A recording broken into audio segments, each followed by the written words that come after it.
21. Up by the park, near to where old Mick lived, stood a group containing 4 men. Solomon and Frederick were back with more worried family members, but none were vigilante material like Jones and Bolton. They were just out because they wanted to help keep everyone safe. They didn't believe that the police were sorting things out, so needed to stand up and protect their families. The residents from their street were on edge and didn't understand why Bolton and Jones had been arrested. So the men were chosen to find answers. But the 2 newcomers seemed more excited to be out. Enrique, a 25-year-old man of Spanish origin, stood next to Bob, a West Indian man in his mid-40s. He was chubby and slow, but preferred to be out in the cold than indoors with his nagging wife. "I think it'll snow again soon," Solomon said. "How do you know?" Enrique replied. "Because I do." "Okay, if you say so." The men split up, leaving Bob to walk down a back street leading to the side of Mick's house. He stared at the sky as he neared, thinking Solomon could be right about the snow as he shone a torch at the ground, feeling shocked after noticing red spots in the slushy ice.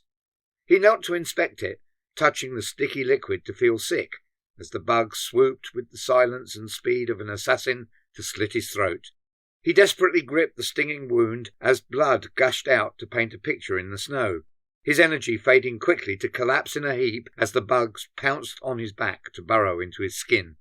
He reeled around in pain, desperately searching for someone nearby, but there was no sign as a faint groan escaped his mouth. He cringed, gurgling blood, his hands letting go of his throat to produce a silent scream as his spine snapped. Then the bugs ripped his legs clean off. Frederick closed in, shining his torch to follow the same path, but chattering noises forced him to beam light up the side of a building. He shook his head after seeing nothing, thinking the dark was playing tricks on him. "Can you see him?" shouted Solomon. Frederick stared at the building until the chattering faded, shrugging his shoulders before walking up the same back street to stand where Bob was last seen. He turned to see Solomon wave before turning back to suddenly disappear. "Did you see that?" Enrique shouted, breathing heavily as he raced over to Solomon. "See what?"